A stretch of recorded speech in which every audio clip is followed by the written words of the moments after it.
Welcome, and thank you so much for being here tonight. My name's Kathleen McGoy. I'm the Executive Director of Longmont Community Justice Partnership, LCJP. Thank you for joining us for our Love and Justice event, LCJP's celebration of 25 years of restorative justice here in Longmont. 25 years of restorative justice means 25 years of amplifying voice to reach a different type of justice. In honor of this achievement, we invited you, our community from far and wide, to be here tonight to hear some of the diverse perspectives of what makes restorative justice so successful. It's the power of these voices that transforms crime and conflict into opportunities for strengthening relationships and creating safer, more connected communities. Now, due to COVID-19 and a number of other challenges that our country and the world is facing right now, we know that it's more important than ever before to be in community, to build resilience, and to remain hopeful. In order to do that, we invited an inspirational lineup of speakers to be here tonight to share with you about their personal stories, their personal experiences with restorative justice and with LCJP. I'd like to take this moment to thank the generous sponsors that made it possible for us to be here tonight, with special appreciation for those who gave between $1,000 and $5,000 in sponsorship. Deb Parks and Mark Buzek, who give to LCJP in so many ways, through their joy, their heart, their capacity. Thank you so much, Deb and Mark.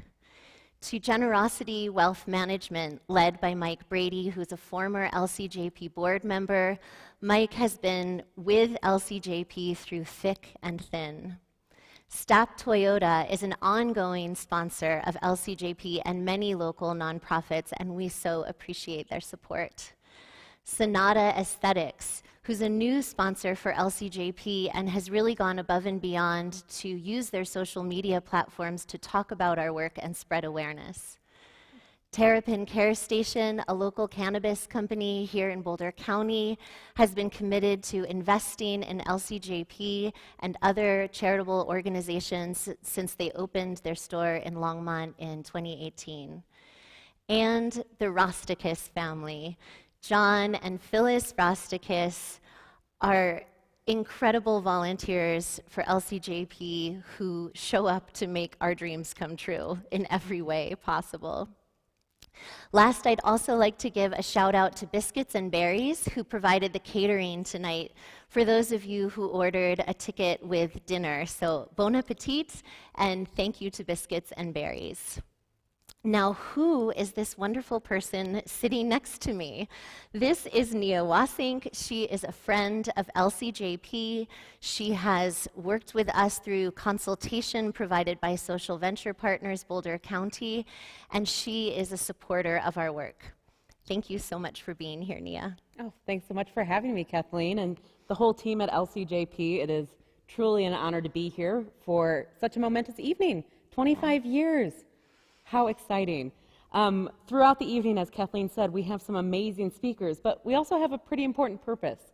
For 25 years, I'm hoping we can raise $25,000. Those funds are so important to a small community organization like LCJP as it continues to grow and thrive in this community. So please, please, please stay tuned. We're going to continue to talk about the ways that you can get involved and all of the important work that's being done here. I love being a supporter of LCJP. As Kathleen said, I've been involved as a volunteer through Social Venture Partners, which provides free capacity building to nonprofits. That means that your donations this evening actually go further as LCJP continues to grow and have a deeper impact. But I'd love to start out really just by hearing more. Kathleen, can you tell us more about the programs? I would be happy to, Nia. It turns out that restorative justice is one of my favorite things to talk about. And restorative justice can look like a lot of different things, right? It's growing throughout this country, which is great news. However, Longmont's model is very unique. So what happens in Longmont is when a police officer responds to a call for service, they connect with the offender and victim, and they have the option of referring the case directly to restorative justice as long as two criteria are met. Those criteria are that the offender needs to be taking responsibility for their actions, and the victim needs to be okay with the case going to restorative justice instead of going to court. We work with offenders of all ages. They can be as young as 10 years old, and they can be up into their 70s, 80s, really any age. We are really honored to be able to serve adults because it turns out that adults make mistakes too. The primary charges that we work with are things like vandalism, theft, burglary, assault, harassment, trespassing, sometimes reckless use of a firearm. The only charges that we don't work with are traffic violations, things like sex assault or domestic violence, which carry a mandatory sentence. So what happens with the case is the officer sends us the police report directly instead of writing a ticket or making an arrest. That report lands in the hands of our program staff, Dana Henderson and David Cooley, and they conduct an intake call involving parents, of course, when juveniles are going to participate. After the intake call, our staff will match the case with two trained volunteer facilitators. So a huge part of what LCJP does is train volunteers to build capacity to fill these roles as facilitators. Those facilitators will then meet with each victim and offender separately to make sure that they feel prepared to come together into the group dialogue, which we call the Restorative Justice Conference. That dialogue brings together the victims and offenders involved with their support people, the two facilitators, two volunteer community members who are there to represent how the broader community was impacted, and the police officer who referred the case. In that conference, what's talked about is what happened, what can you take responsibility for, who was affected and how, and what can be done to repair the harmed relationships. The outcome is typically a contract that has 3 to 5 specific actions that the responsible person will take. At LCJP, once someone comes to us, we shift from using offender and victim to responsible person and harm party. So the responsible person will leave that conference with the contract that'll have a deadline, and as long as they complete all the actions that they've committed to repair the harms, they won't have any criminal charge on their record, and the case will be closed. If, by chance, the responsible person reoffends or doesn't complete their contract, then the case is referred back and goes through the conventional system.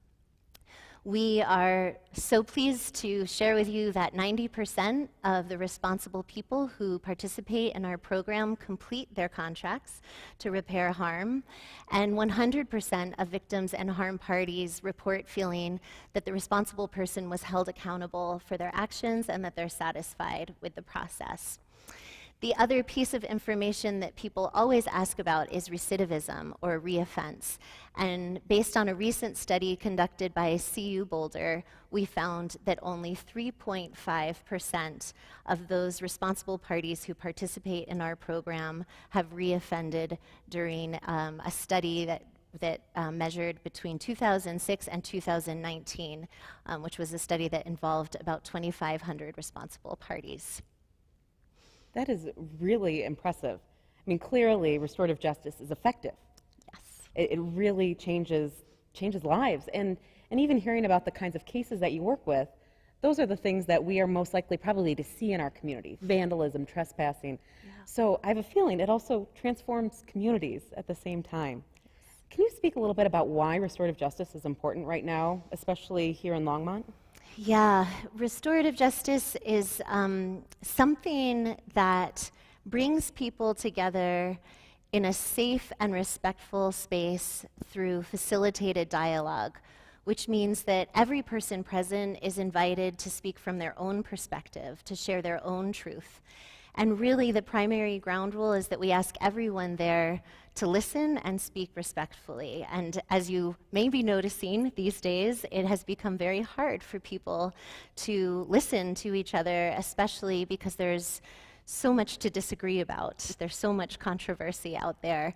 And so we are really fortunate that we are able to invite police officers into these processes, which means that community and police have a place where they can get to know each other and get to know each other without the intensity of the moment of having been involved in a crime.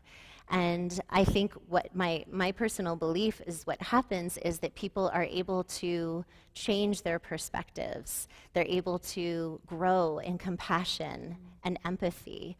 And the result of that is that people leave that space with a greater sense of understanding, accountability, and respect for who else is out there in the community. I love that. Well, I'm sure some of you are already feeling pretty excited just hearing about the amazing programs. And like we said, we've got a lot more information about how LCJP is making a difference. But if you are already feeling moved, you can give right now. So feel free, jump online. We're at lcjp.org/love. You can make a contribution online. If you'd like to make a donation through other means, like a donor advised fund or a stock transfer gift, but you want us to know, so we know that we're getting closer to that $25,000, just email love@lcjp.org. Let us know that that is your plan, and we will keep seeing that ticker go up, and I'll continue to provide updates throughout the night. Also, if you haven't yet, make sure you pull out that bingo card. We got a lot of fun things happening throughout the night that can help you get to that bingo. And if you are on our YouTube page right now, you'll see the chat below. You can drop in bingo once you get your 5 in a row. So please continue to follow along. We've got a lot of great stuff headed our way. And really, we've got operators waiting for your donations right now. Hi, this is Tula from LCGP. How may I help you? I'd like to donate $50. That sounds awesome. Thank you. Hi, this is Tula from LCGP. How may I help you? I'd like to donate $1,000. That's awesome. Hold, please. This is Tula from LCGP. How may I help you? Hold, please. Hi, this is Tula from LCGP. How may I help you? Oh, that sounds great. Bye. Hi, this is Tula from LCGP. How may I help you? Oh, yeah. Bye. Hi, this is Steve from LCGP. How may I help you? What? That would be awesome. Thank you, though. Bye.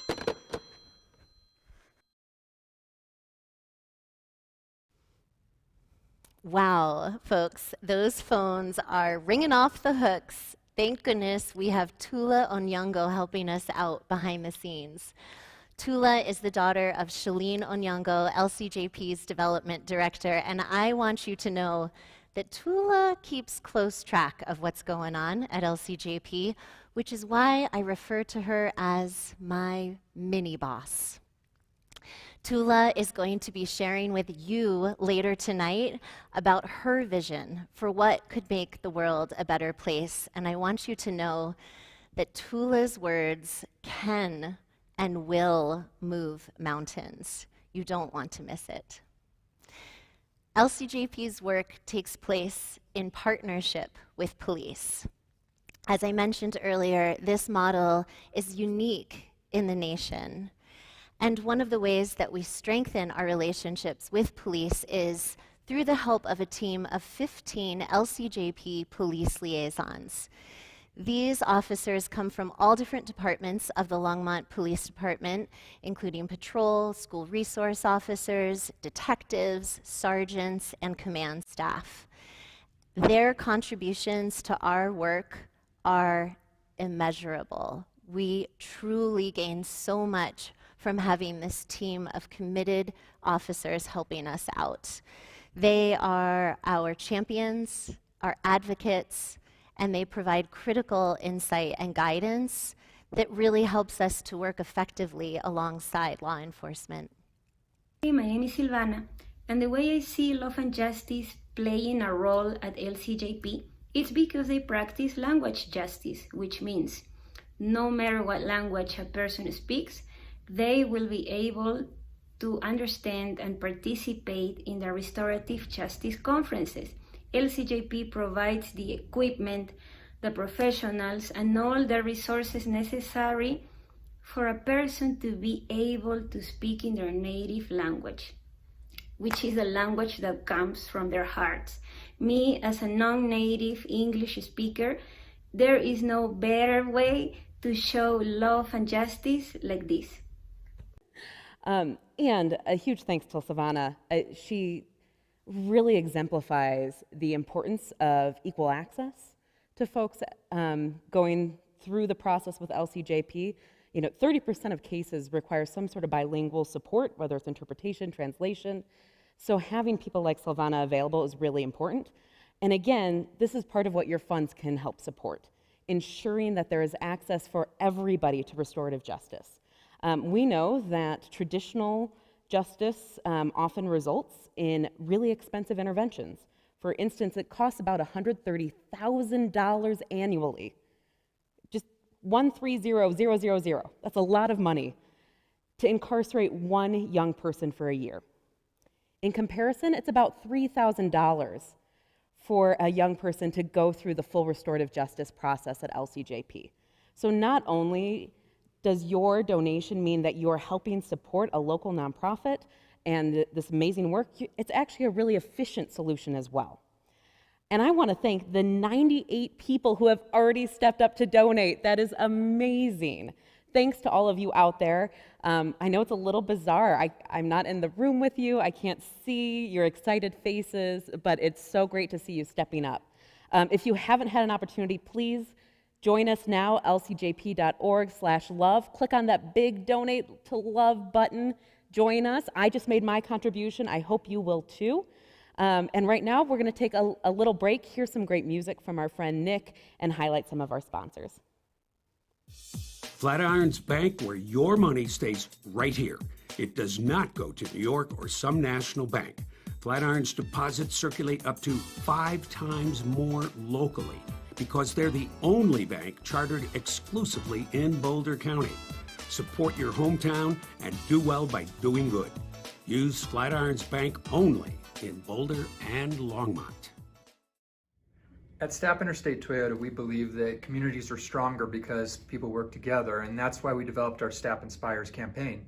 When we were introduced to LCJP, we were so amazed at what the organization does. We felt it was a perfect fit. So thank you for letting us be a part of your community and your organization, and thank you for supporting ours. My name is Michael Brady, and my personal mission is to help people live a generous, rewarding, and enriched life. I created a company called Generosity Wealth Management, a comprehensive, full-service financial services firm, and I help people with their financial goals towards reaching that generous life. One of the reasons why I'm so proud of LCJP and why I spend my time and talent with the LCJP for years is because they're also helping people for the past 25 years, even if people have made a mistake, to move on, to live that enriched and rewarding life as well. Thank you, LCJP, for being a part of our community for 25 years. Hi, everybody. I'm Nick Forster. Thank you for doing the work you're doing with the LCJP.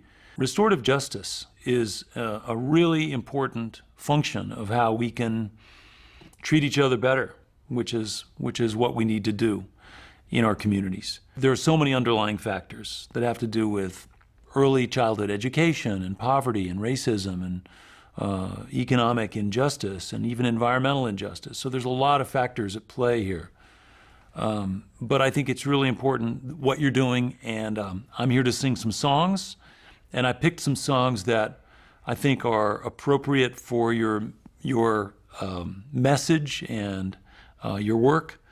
And so I'll tell you about the first one I'm going to do. This is one I made up. It's called Right Now, and it's really just about speaking up, about looking out for each other, about treating each other as equals, and engaging with each other. And here it comes. It's called Right Now.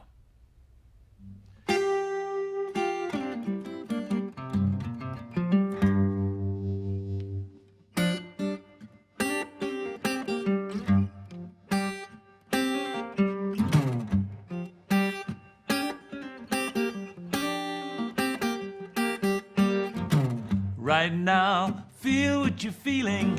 Right now, speak your mind. Right now, treat each other like sisters and brothers of the humankind. Right now, start the healing. Right now, free your mind. Right now, greet each other like sisters and brothers of the humankind. We've been down this road before, we know how this story ends. We can choose another path and walk along like friends. Well, don't let them divide us or say that we don't belong. Well, they can never hide us because together we're so strong. Right now, feel what you're feeling. Right now, speak your mind. Right now, greet each other like sisters and brothers of the humankind. Right now, start the healing. Right now, free your mind. Right now, treat each other like sisters and brothers of the humankind. Kindness is contagious, the wise woman said. We're all created equal, we're gonna let that message spread. Now if I'm quiet and I listen to the songs of native lands, or know what I've been missing, we are strong when we hold hands. Right now, feel what you're feeling. Right now, speak your mind. Right now, treat each other like sisters and brothers of the humankind. Right now, start the healing. Right now, free your mind. Right now, greet each other like sisters and brothers of the humankind. Sisters and brothers of the humankind.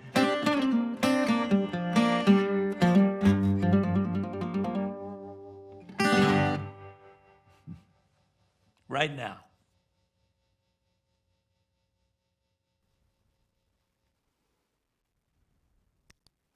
Wow, thank you so much to Nick Forrester of E-Town for sharing his musical talents with us tonight.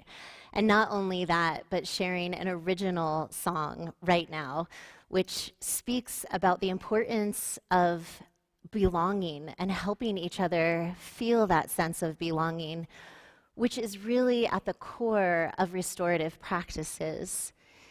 That idea of belonging was alive 25 years ago when 3 very courageous community members got together to imagine how could we support young people differently when they make mistakes that could negatively impact the rest of their lives. They wanted a different solution. They wanted to see how we could prioritize reintegration. Once youth have made a mistake at school, out in the community, maybe with their family, how could we help them to step up, to take responsibility, to learn from their actions, and then to have an experience of talking with others about why they chose to make that action, to take that action, and figure out ways to make things right so that they could successfully reintegrate. Dr. Beverly Title and Lana Leonard founded the nonprofit Teaching Peace to answer to this need.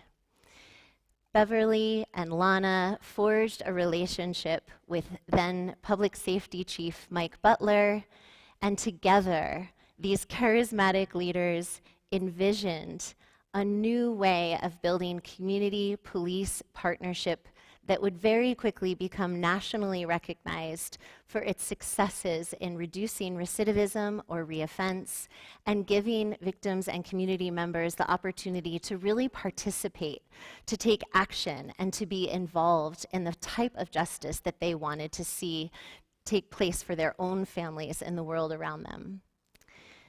Not too long after that, Teaching Peace became Longmont Community Justice Partnership, and here we are 25 years later. Earlier this year, Mike Butler concluded his service as Longmont's Public Safety Chief and has been enjoying some much-deserved downtime in the mountains and here in Longmont. Mike joins us tonight to share his appreciation for restorative justice and his vision for the future of this important work. Well, hello, everybody. I'm Mike Butler, and I am very, very excited to be able to share in this great event, 25 years of restorative practices, principles, and justice in Longmont, Colorado. And boy, I think back to 25 plus years ago when that dream and vision about what restorative justice could look like in our community. And I am so grateful that, I'm very grateful for all the things that have happened over those 25 years. And I want to express my gratitude to Kathleen for hosting this event and her staff for coordinating this. I want to thank all of our police officers over the years that have had the courage to shift their thinking from strictly a criminal justice system approach to considering the option of restorative principles, practice, and justice in much of the work they do. And certainly I want to thank our community for having the wherewithal to consider changing what justice can look like in our community. It doesn't have to be a pound of flesh. It doesn't have to be an eye for an eye. It can be the principles that we see within restorative justice, and what an opportunity that has been for our community. Upwards of 20,000 people have been exposed to restorative justice in our community, and that's not a small amount. And so I'm very, very grateful. Lots of gratitude for what's happened. And having said that, we have work to do. And my own take on things is that we're still merely tiptoeing our way into this. The power, the possibilities, the potential of restorative practices, principles, and justice is absolutely immense. And I know over the years, decades, we were so used to kind of criminalizing our woundedness and passing laws and stiffening penalties as if they could serve as an insurance policy that would protect us from the human condition. And we know that simply doesn't work, and that criminalizing our woundedness is not going to help us heal. And that's where these restorative principles and practices can really step up in a big, big way. And not just in the world of crime, but we can actually begin to think about and should begin to explore and have the conversations that we need to have about what it means to be a restorative community. Something that can be incredible for our community and the future of our community. So in terms of possibilities, potential, and power, we are just beginning. And I would encourage and invite people to have the kind of conversations we need to have in order to shift the practices that we currently have in terms of becoming a more restorative community. So with a sense of gratitude and thoughts about possibilities, happy to be here, happy to share this evening with all of you. Thank you. A special thanks again to former Chief Butler for those kind words, and for really, I think for me, kind of contextualizing how we got to here and why restorative justice is really one of the big solutions to fixing so many of the issues in our communities. I just got a really exciting fundraising update. Again, thank you so much to all the people out there watching with us. We just hit $9,951, which is amazing. That means we have fully funded 3 cases. It also means we have over 111 people out there who have joined us and said, I want to be part of this. I want to make sure restorative justice continues in our communities. So thank you so much. I think it's also important that we pause real briefly this evening and mark 2 important things. To all of our viewers out there and supporters who are Jewish, we hope you are celebrating Rosh Hashanah and have a very happy New Year. We also couldn't let this evening pass without marking the passing of Justice Ruth Bader Ginsburg. Not only was she an inspiration for many of us, but she has ensured that some really important things have happened in the world of justice, in human rights, in social justice issues, and her loss will be felt for a very long time and by many. So this is a quote from Justice Ginsburg. "Fight for the things that you care about, but do it in a way that will lead others to join you."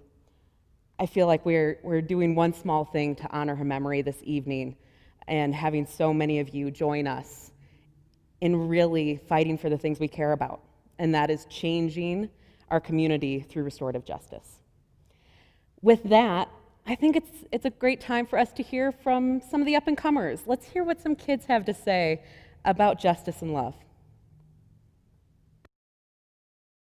I mean, out of the mouth of the babes, right?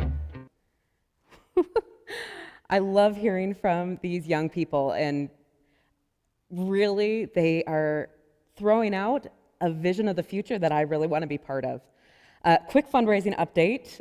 Again, thank you so much for everybody out there. We are now at almost $11,000, and I think even more exciting, it's been donated by 125 people.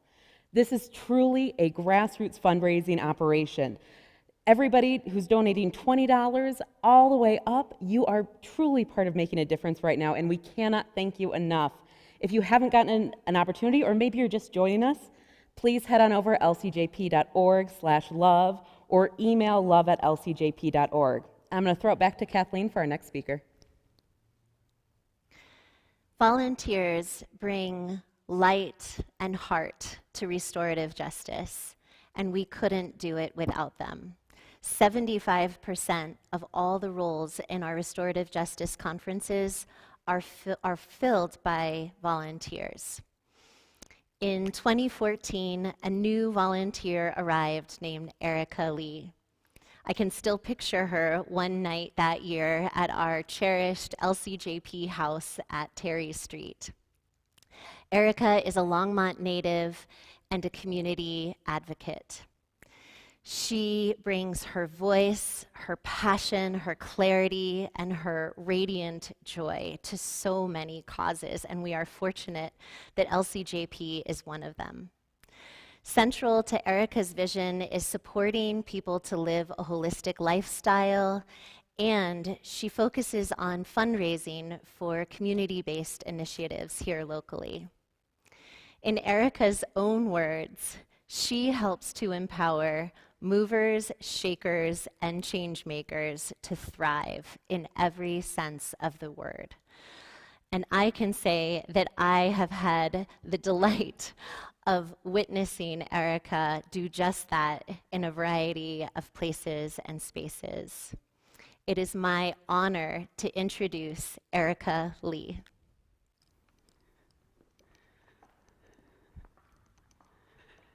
Thank you so much. Thank you for having me tonight. This is just an incredible gift to be able to give back to my community. And 25 years is just about as long as I've been alive. So I'm here to help plant some seeds for another 25 years of incredible peacemaking. As Kathleen said, my name is Erica, and I'm a long-time Long Monster. For those of you who have been around long enough to get the reference, you know how long that means I've been around.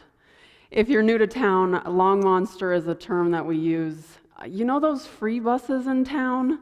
Well, they actually used to be short purple buses with monsters painted on the side. That's what I took to and from school, and that's where we coined the term Long Monster for those of us who are residents. So welcome to this evening, and tonight I'd just like to share a story with you about how restorative justice has taken hold in my personal life. I want to do this in the hopes that it really helps restorative justice take an even deeper root in our community. Before I do that, I'd really like to pay homage and just honor the people who have formulated and stewarded these practices really for eons. Even though today we see predominantly, especially in Longmont, restorative justice is facilitated by Caucasian people, These traditions take root in Indigenous, Black and Brown communities for generations. I'm so grateful that they're having a resurgence and that we get to carry on this legacy and really revive the legacy of restorative justice. Just to let you in on a little bit about my philosophy going into this storytelling, you don't have to believe what I believe, but I do just offer it for you to try on tonight. What if there's no such thing as a bad kid or even a bad person? I don't personally believe there is. What I think we're seeing today is a lot of people that are trying the very best that they can with the tools, the skills, and the knowledge that they have. Not to mention any unresolved trauma that they're bringing in from childhood or even adulthood. This doesn't give an excuse, but restorative justice gives us this beautiful opportunity to come back together as a communal family. If you really knew me, you would know that to me, my family is everything to me. I would do anything. If my family called me right now, I would run out of this room and see what they needed. If you really knew me, you would know I'm the oldest of 3, and my 2 younger, but now bigger brothers, they're my whole heart. I love them ruthlessly. Maybe love them too much. You know, growing up, I had to give them a tough time. I had to make sure they knew that I was the oldest. So I remember this one time in particular. Me and my middle brother, we played the best or maybe the worst prank on my baby brother.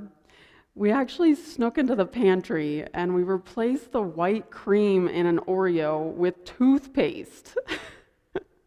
Now, we took so much joy in watching our baby brother eat what he thought was going to be a delicious snack. And this is still what our baby brother refers to as his childhood trauma.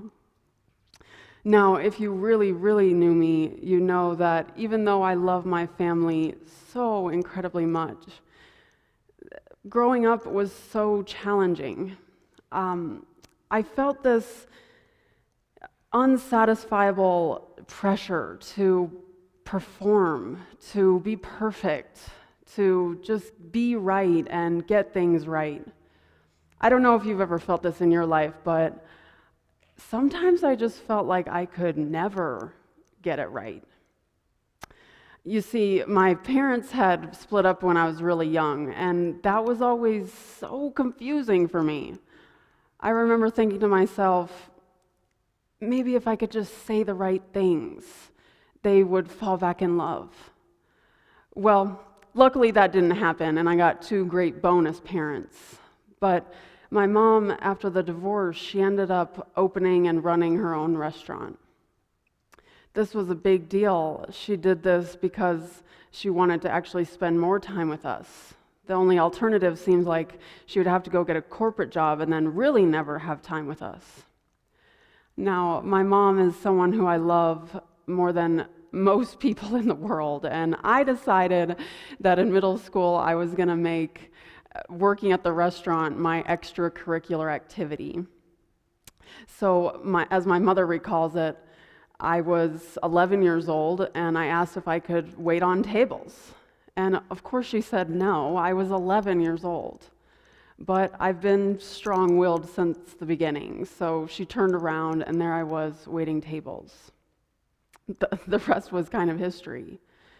This was all right before middle school started, and I had made up my mind that as soon as I started middle school, this was going to be a tough journey for me. I was kind of depressed from just the breakup, and I was lonely. I was the new kid at school, and I didn't have any friends. On top of that, I have this condition called alopecia, so I didn't even have any hair. It just wasn't going to be a good recipe going into middle school. But I learned pretty quickly that people would like me more if I had something to give them. So it started with innocent things. You know, I would bring a pack of gum and start bartering for likes with pieces of gum. And then, oh, I know, I'll bring some extra lasagna from the restaurant and I'll share and bring lunch for my classmates, which actually is a really great way to make friends. If you ever need to make friends, bringing lasagna is a great technique. But pretty soon, it started taking more capital to buy, essentially, more friends. Somewhere along the line, I got the idea that I needed to steal money. My mother's business was an all-cash restaurant, and I started doing things that really made me nauseous. I started stealing copious amounts of money from my mom. Just it being a cash business, it was just a temptation that I couldn't resist, and I thought I needed this money to have people accept me. From the time middle school started to about the age of 18, I'm so ashamed to say this. I had stolen somewhere to the tune of $10,000 from my own mother. This is still incredibly humiliating for me to admit. And what does this even have to do with restorative justice? Well, at around the age of 18, my mother had found out what I had been doing, and she was crushed. I mean, I hadn't meant to hurt my mom. I was being so selfish, and I truly was so insecure that I thought I needed to have money to buy friends. I remember the devastating look on her face. My mom had been let down by so many people in her life, and now I was afraid that I was just another one of those people who had let her down. I thought she was going to be really irate, but she was just heartbroken. Our relationship suffered from a huge loss of trust, as you can imagine, and quite frankly, I didn't know what to do about it. For a long time, I toiled with, can I even face this? Is this even possible to reconcile? Somehow, my mother found the strength within her to forgive me, but the damage had been done, and there was no way I could forgive myself. We just felt distant all the time, and there was always this huge thing in between us. Like I said, I love my mom more than I can explain to you, and so this was just so painful for both of us. Really, for years, I spent time toiling. How can I fix this? How can I make this right? And I was in so much shame about what I had done. By the force of grace, thank goodness, I met a mentor, and this mentor inspired me to actually take action on making amends. A little bit of what we've heard tonight is how much making amends and taking responsibility is a part of the restorative process. I told this mentor I was terrified because I didn't think I could make it right. But no matter how much I tried, I couldn't move forward in my life because there was this huge unresolved conflict on my conscience. I remember this mentor told me, willingness is everything. So I took him up on that, and I got myself together. I had a little conversation with myself, and I mustered up the courage to make a commitment that I will do whatever it takes to make things right with my mom again. Well, I had this profound conversation with myself, and nothing happened. It took about a year of me sticking with it, and then finally, opportunities started opening for me to raise the money to pay my mom back. Today, I'm proud and grateful, and there's relief in my heart and relief in my mother and I's relationship that I have paid her all the way back, and then some. We have started to knit back together the fabric of our relationship, which has been a great joy for both of us. Challenging still, but a great repair. Now, tonight we're here to celebrate and to keep restorative justice going. So, before you go cradle your purses and your wallets, I want you to know that I haven't stolen any money since then. Like I started with, I don't think that there's bad people. And some of you might be thinking, well, yeah, Erica, that's really great that, I'm privileged. I got to work out this conflict in an incredibly graceful manner. To be totally honest with you, I could have gone to jail for this. I am privileged for that. And I happen to believe that everybody is deserving of this kind of grace, this kind of natural process of reconciling relationships. And not just that we're deserving of it, but I happen to believe people actually thrive more in the face of adversity when we're held in community and with an unconditional sense of belonging, even and maybe even especially when we make mistakes. It's not a bad person or a bad kid. It's like we're holding up a sign on top of our head saying, I don't know what to do about me and my family. Please help me. And we start finding these ways asking for support, really unskillful means of trying to find support. So my mother always told me, Erica, you just had to ask.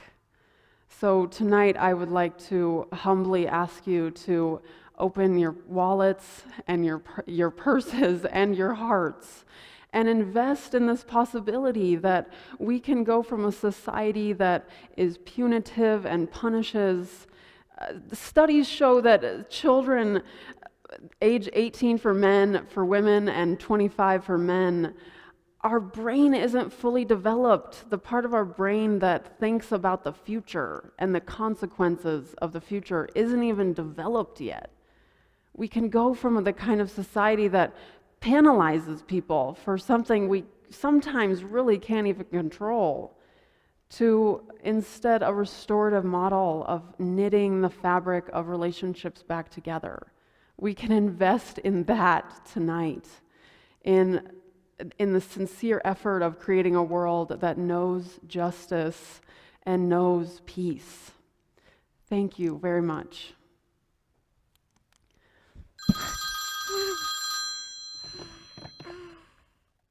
This is too from.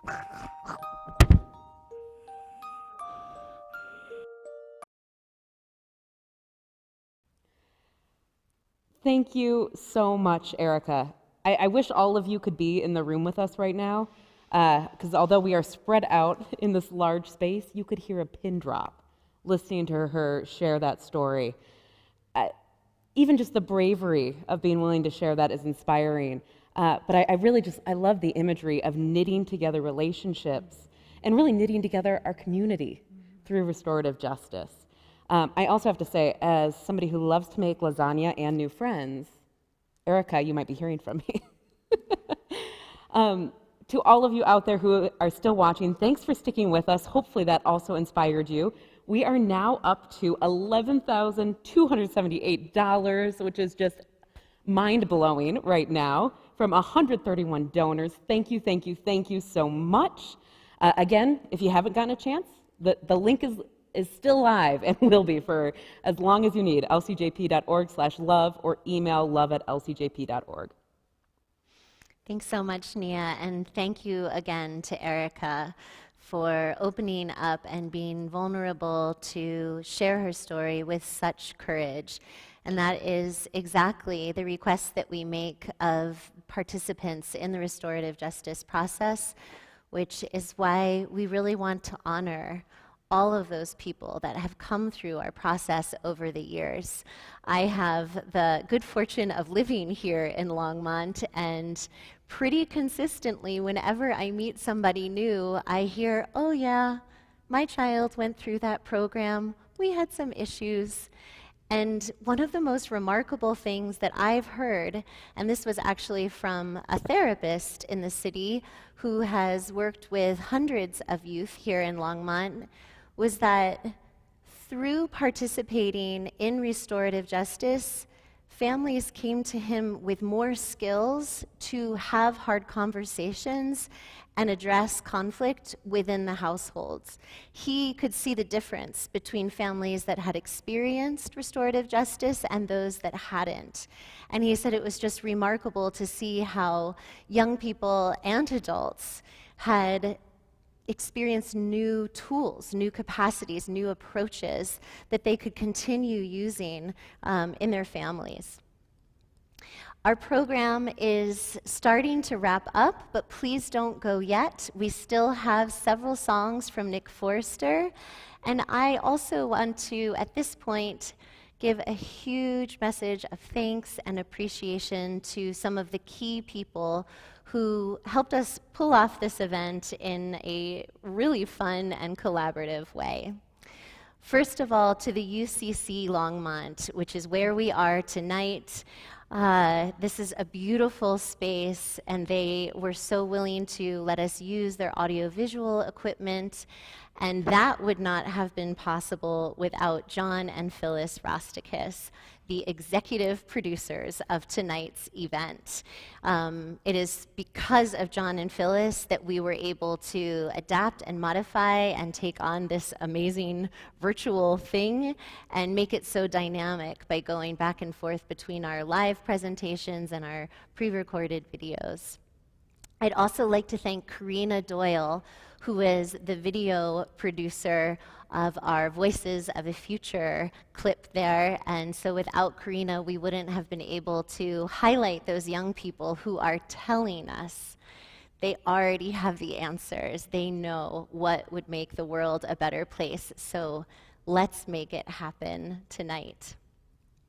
To the LCJP staff, especially Shalene Onyango, our development director, and Kaylee Radaba, our administrative assistant. Shalene and Kaylee joined our team at the end of 2019, and I can tell you that we would not be here tonight in community with all of you without Shalene and Kaylee. They have made a tremendous effort with help from Jessica Goldberg, our volunteer and training coordinator. The three of them really teamed up to be unstoppable in making sure all the parts could fit together for this really enjoyable evening.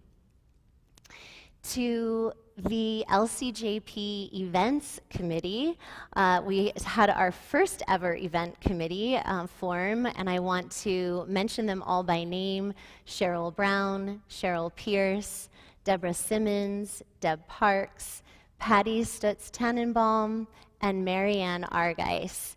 That is a group that embodies the message that teamwork is actually like no work. We had so much fun with that committee, and tonight behind the scenes we have volunteers Kennelyn Peterson and Marcia Sprague, who are helping to manage our live feed and our tech. I also wanted to make sure to mention folks who aren't with us tonight, but LCJP staff members Dana Henderson and David Cooley. They are our restorative justice frontline workers, and they went above and beyond over the last 6 months to make the transition so that all of our programming, which we love to provide in person, could be transferred to digital platforms, which was quite an undertaking. And it is because of them that we've been able to continue to serve families and build resilience during this difficult time.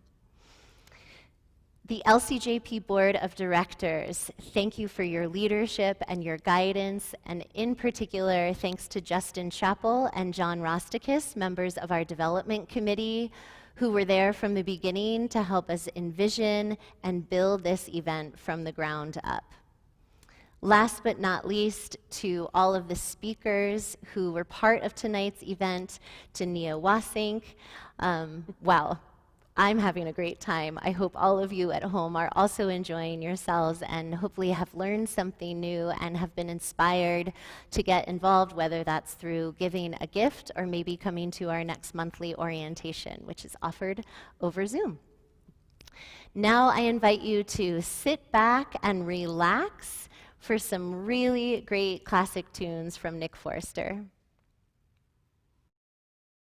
So one of the great joys of my world is I've been able to play music and travel around, not just this country, but lots and lots of other countries. And music has a way of bringing people together. And in my life, it's actually introduced me to so many amazing performers. So I started out where I grew up in the Hudson Valley of New York. I was around Pete Seeger. And Pete Seeger is a folk singer. He was a folk singer who really was committed to using songs, using music to try to make things better, whether it was cleaning up the environment or fighting racism and, creating social movements that would make a difference.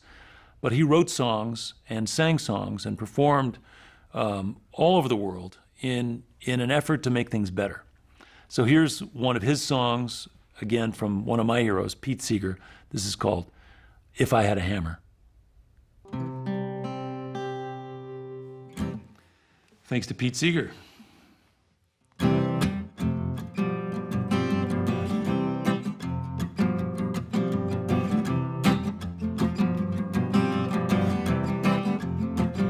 If I had a hammer, I'd hammer in the morning, a hammer in the evening, all over this land. I'd hammer out danger, I'd hammer out a warning, I'd hammer out love between brothers and my sisters all over this land. If I had a bell, I'd ring it in the morning, I'd ring it in the evening, all over this land. I'd ring out danger, I'd ring out a warning, I'd ring out love between my brothers and my sisters all over this land. If I had a song, I'd sing it in the morning, I'd sing it in the evening, all over this land. I'd sing out a danger, I'd sing out a warning, I'd sing out love between my brothers and my sisters all over this land. Well, I've got a hammer and I've got a bell, I've got a song to sing all over this land. It's a hammer of justice, it's the bell of freedom, it's a song about love between my brothers and my sisters all over this land. Yeah, it's the hammer of justice, it's the bell of freedom, it's a song about love between my brothers and my sisters all over this land.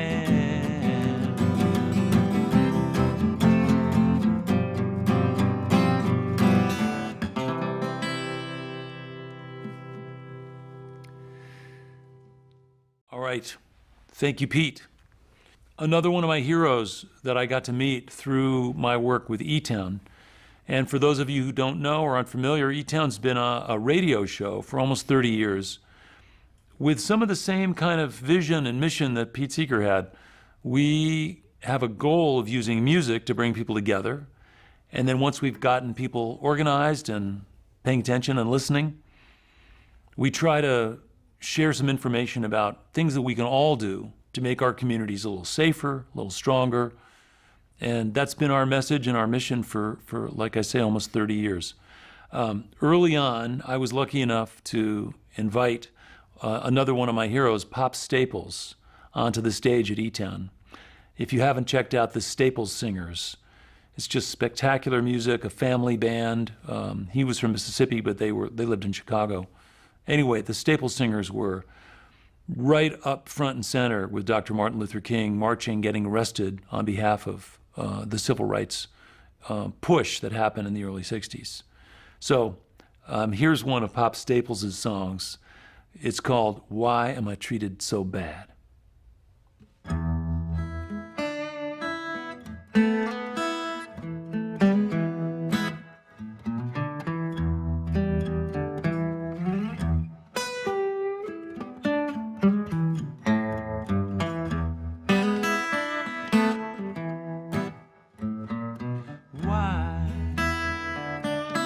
Why am I treated so bad? Why am I treated so bad? You know I'm all alone as I sing this song. Hear my call, I've done nobody wrong, but I'm treated so bad.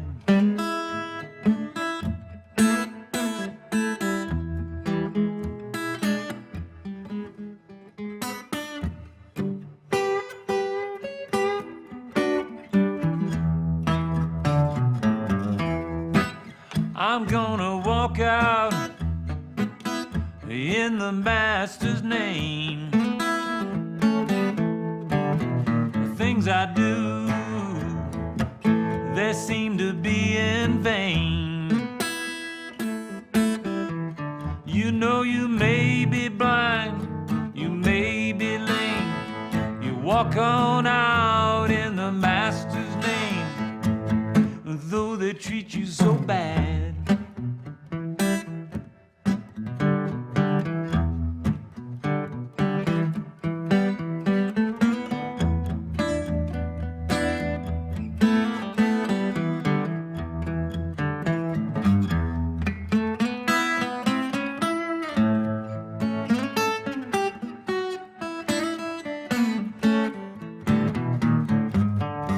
You may be blind, you may be lame. Walk on out in the Master's name, though they treat you so bad.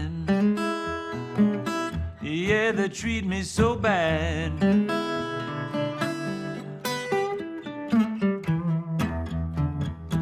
Yeah, they treat me so bad.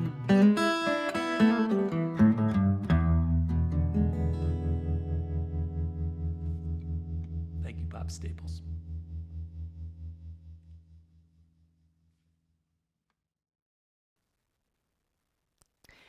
Thanks again to Nick Forrester of E-Town for being so generous and providing that great music for us tonight. You know, when I talked with Nick about this event, I shared with him that it's our hope to always make restorative justice a strengths-based experience. And one of the ways that that plays out is that when we're designing that contract, that set of agreements that the responsible person will make to repair the harms, we ask them about what their strengths, their talents, their interests, and their goals are for the future. And then we consider as a group how they might incorporate those strengths in their efforts to repair harmed relationships. And that is one of the primary ways that we make sure that the process is restorative instead of punitive. One of the things that comes up pretty frequently is when responsible parties have some talent in the arts, whether that's visual art like the hummingbird that you saw behind Erica earlier. That was artwork made by a responsible person in 2019. Or sometimes they might write a poem or a reflective letter to themselves. And sometimes when we're really lucky, we receive a piece of music, or maybe someone writes a piece of music. We even had someone write a rap one time about what they had learned, and they performed the rap for the harm party at the Restorative Justice Conference. So incorporating Nick into tonight helped us to round out the holistic experience and really bring meaning and depth to our celebration. So thank you so much, Nick. I'm excited to share with you that we have now reached $12,370 that's been provided by 142 donors. That means that we are able to fund approximately 4 restorative justice cases with just what we've raised tonight. That also means that we're about halfway to our goal of raising $25,000. So if you're feeling inspired, if you're looking for a way to participate, please consider making a gift tonight. You can continue giving over the weekend. And on Monday, this whole event will be available online, recorded. We have to take out a few parts, so you're welcome to also share the video of the event with other people that need to know about this important work. Thank you again for joining us tonight for our celebration of 25 years of love and justice.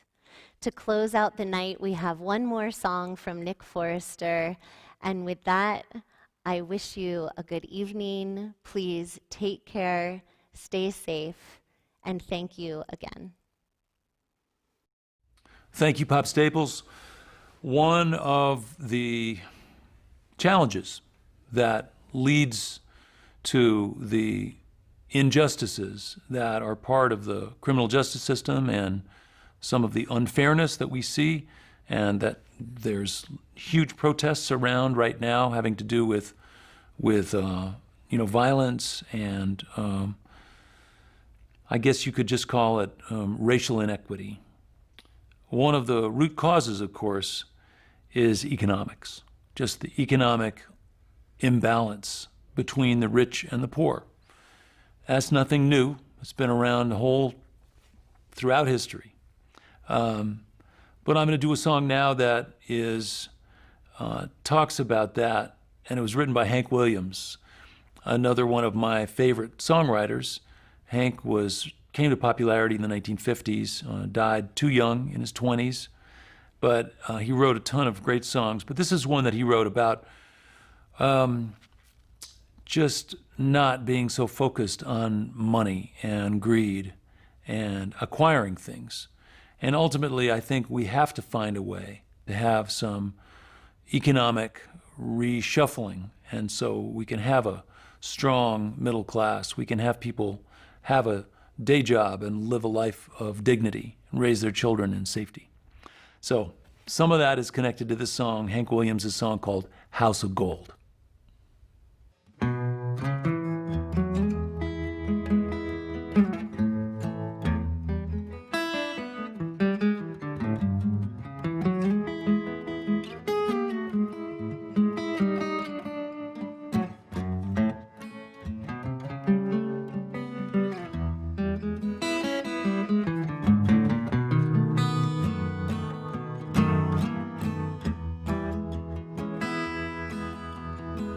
Some people cheat, they steal and lie for wealth and what, well, it will buy.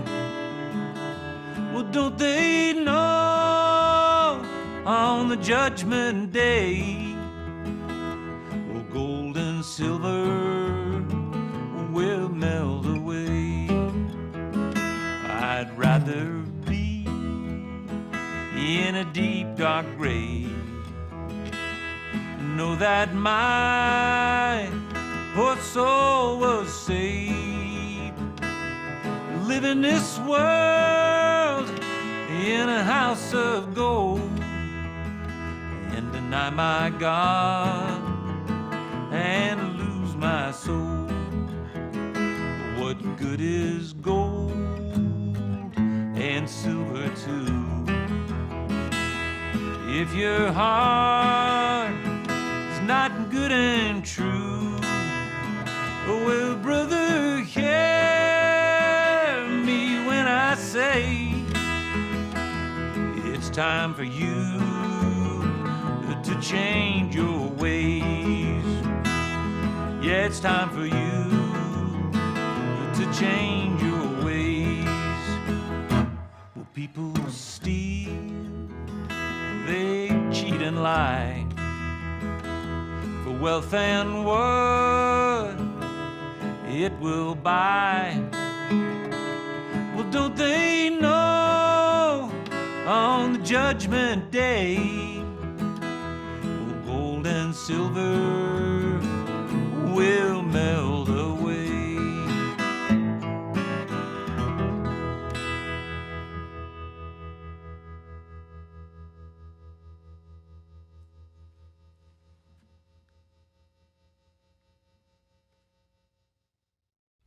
All right, everybody. Thank you again for the work you're doing. I think that being able to connect perpetrators, victims, facilitators, in order to stimulate a conversation and have dialogue around healing and a fair price to pay for those who've done harm to others, understanding other people and other perspectives, embracing forgiveness, embracing a support system that will actually help rather than ruin people who've made mistakes, because we've all made mistakes. Again, I think the work you're doing is really important. I hope you're getting the support you need. I hope the people who are participating in this event will do everything they can to donate and support your efforts, because this is where healthy communities begin, and through organizations like yours. Thanks again for letting me be a part of this, and good luck.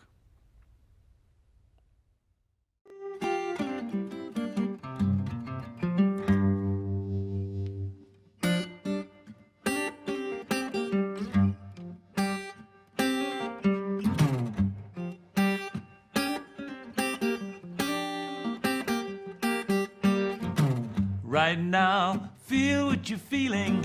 Right now, speak your mind. Right now, treat each other like sisters and brothers of the humankind.